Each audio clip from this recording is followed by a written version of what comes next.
Chapter 6. God in the Trees, or the Infinite Mind in Nature. You are fortunate if you love trees, and especially the wild ones, growing where the great creative force placed them, and independent of man's care. For all things we call wild or natural are nearer the infinite mind than those which have been enslaved, artificialized, and hampered by man.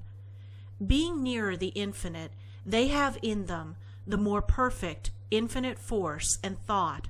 That is why when you are in the midst of what is wild and natural, in the forest or mountains, where every trace of man's works is left behind, you feel an indescribable exhilaration and freedom that you do not realize elsewhere.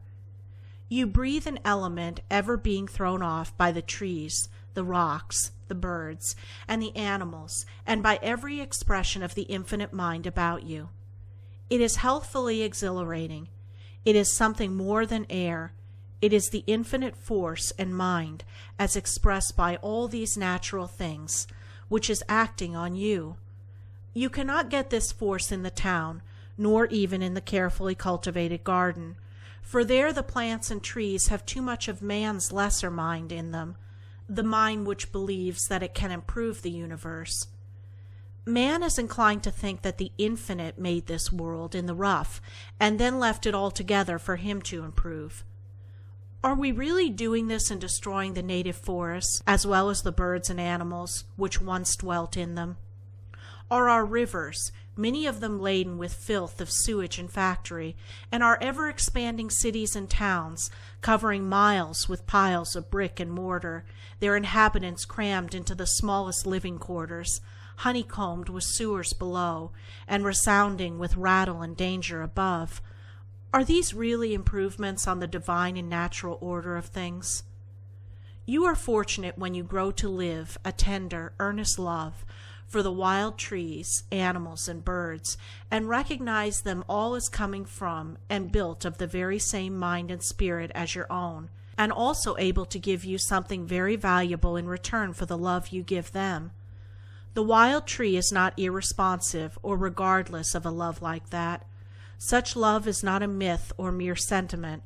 It is a literal element and force going from you to the tree. It is felt by the spirit of the tree. You represent a part and belonging of the infinite mind. The tree represents another part and belonging of the infinite mind. It has its share of life, thought, and intelligence. You have a far greater share, which is to be greater still, and then still greater. Love is an element which, though physically unseen, is as real as air or water. It is an acting, living, moving force, and in that far greater world of life all around us, of which physical sense is unaware, it moves in waves and currents like those of the ocean. There is a sense in the tree which feels your love and responds to it. It does not respond or show its pleasure in our way or in any way we can now understand. Its way of doing so is the way of the infinite mind, of which it is a part. The ways of God are unsearchable and past finding out. They are not for us to fathom. They are for us only to find out and live out, insofar as they make us happier. There is for all in time a serenity and peace of mind which passeth all understanding. But this peace cannot be put through a chemical analysis or the operation of the dissecting room. As the Great Spirit has made all things, is it not that all-pervading mind and wisdom in all things? When we love the trees, the rocks, and all things as the infinite made them, shall they not, in response to our love, give us each of their particular thought and wisdom? Shall we not draw nearer to God through a love for these expressions of God in the rocks and trees, birds and animals? Do we expect to find God, realize Him more every day, appreciate the mighty and immeasurable mind more every day, and get more and more of His power in us every day, only by dwelling on the word of these three letters, G-O-D? You laugh perhaps at the idea of a tree having a mind, a tree that thinks. But the tree has an organization like your own in many respects. It has for blood its sap. It has a circulation. It has for skin its bark. It has for lungs its leaves. It must have its food. It draws nourishment from soil, air, and sun. It adapts itself to circumstances. The oak growing in exposed situations roots itself more firmly in the soil to withstand the tempest. The pines growing thickly together take little root, for they depend on numbers to break the wind's force. The sensitive plant recoils at the approach of man's hand. Many wild plants, like Indians, will not grow or thrive in artificial conditions. Yet with all of these physical resemblances to your own body, you deny the tree or plant such share of mind as the infinite gives it? No, not that. The tree is a part of the infinite mind, even as you are. It is one of the all-pervading myriads of thought. We see only such part or form of that thought as is expressed in trunk, root, branch, and leaf. Even as with ourselves, we see only our physical bodies. We do not see our spiritual part, nor do we see in the tree its spiritual part. The tree is then literally one of God's thoughts. That thought is worth our study. It contains some wisdom we have not yet got hold of. We want that wisdom. We want to make it a part of ourselves. We want it because real wisdom or truth brings us power. We want power to give us better bodies, sounder bodies, healthier bodies. We want entire freedom from sickness.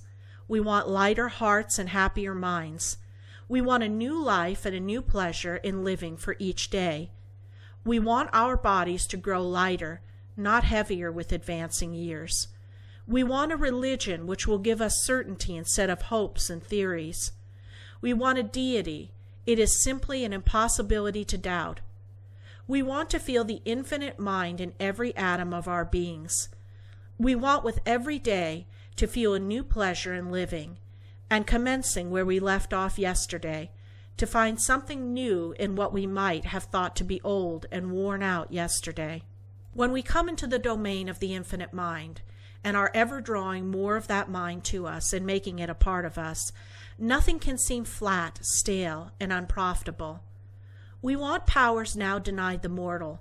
We want to be lifted above the cumbersomeness of the mortal body, above the pains of the mortal body, above the death of the mortal body. Can trees give us all this? They can help us very much to do so when we get into their spirit, when we recognize and realize more and more the reality of that part of the infinite which they express, and when we can cease to look on them as inanimate creatures. If you look on trees as fit only for lumber and firewood, you get very little life from them. They feel then towards you as you would feel toward a person who regarded you as a thing, without mind or sense, and fit only to be sawed into lumber or firewood. When we really come to love God, or the infinite spirit of good, we shall love every part of God. A tree is a part of God. When we come to send out our love to it, it will send us love back, and that love, that literal mind and element coming from the tree to us, will enter our beings, add itself to them, and give us knowledge and power.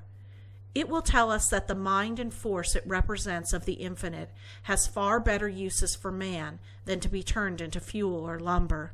Their love will tell us that, the forests piercing the air as they do with their billions of branches, twigs, and leaves, are literal conductors for a literal element which they bring to the earth. This element is life-giving to man, in proportion to his capacity for receiving it. The nearer we are to a conception of the infinite mind, the clearer it is seen by us that this mind pervades all things. The closer we feel our relationship to the tree, bird, or animal as a fellow creature, the more we can absorb the vitalizing element given out by all these expressions of mind.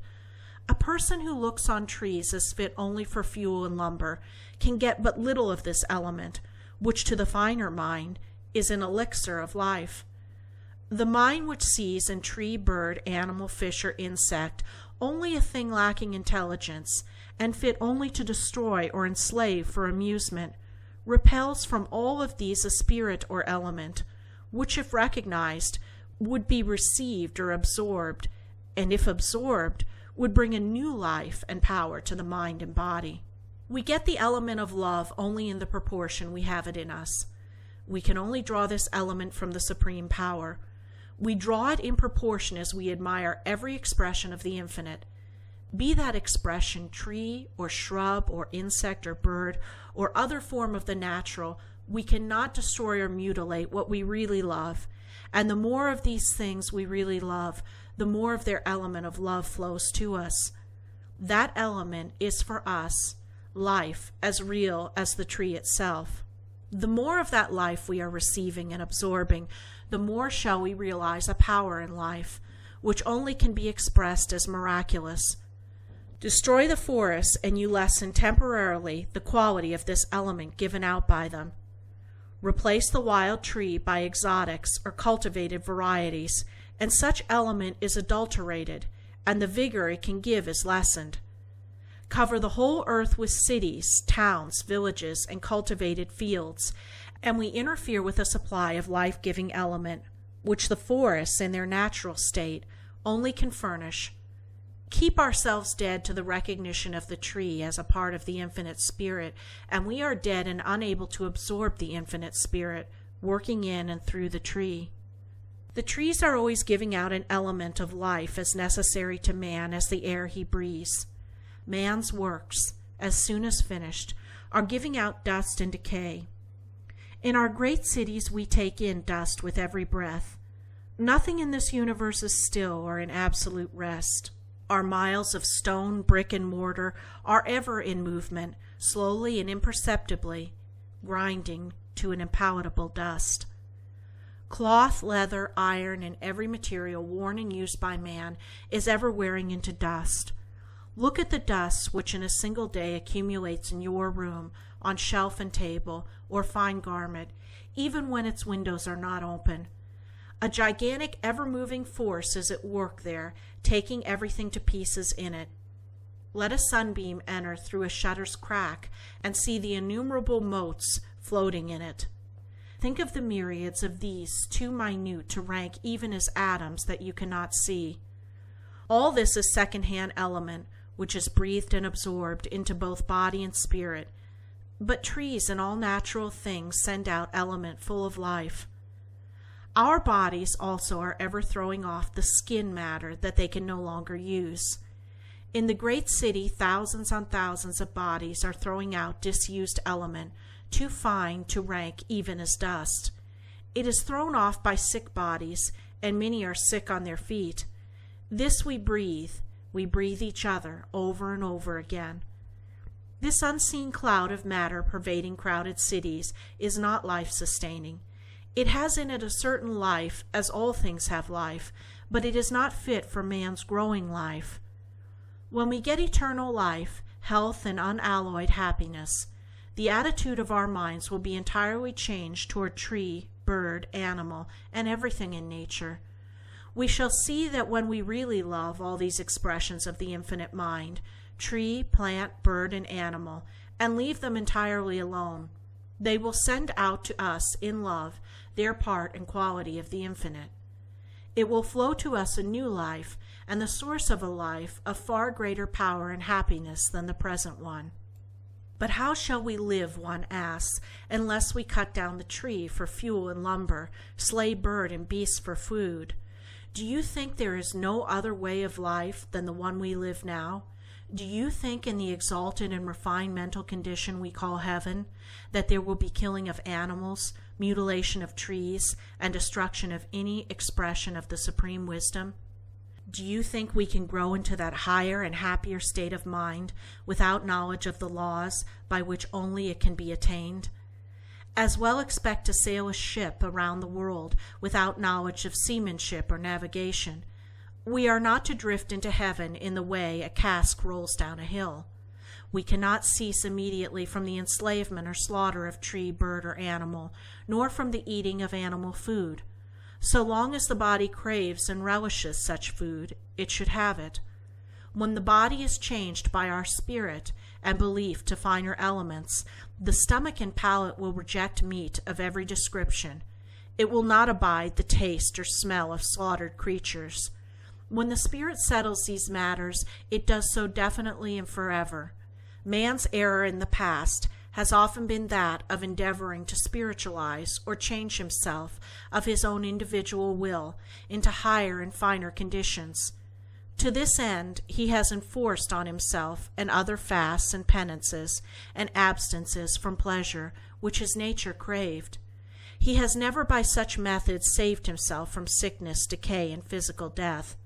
He has never by this method regenerated or renewed his body. He has lost his body eventually, even as the glutton and drunkard lost theirs. The ascetic has not trusted in the Supreme to raise him higher in the scale of being, but in himself and his own endeavor. This is one of the greatest sins, because it cuts such a person off temporarily from the Supreme and the life, and the Supreme will send when trusted. There is no way out of any sin, any excess, any injurious habit, but through an entire dependence on the Supreme Power to take away the gnawing, the craving, the desire peculiar to that habit. Otherwise the man may seem reformed outwardly, but he is never reformed inwardly. Repression is not reform. The bigot of every age and creed has been the person thinking he could of himself make himself an angel. Such belief makes the man stand still in his tracks. The Supreme is always saying, "Come to me, demand of me, find me in all created things, and I shall be ever sending you new thoughts, new ideas, new things, new element, which shall change your tastes, your appetites, which shall gradually take away grossness, eliminate gradually fierce, insatiate, lawless desire, and hurricane of passion, and bring you to pleasures you cannot now realize."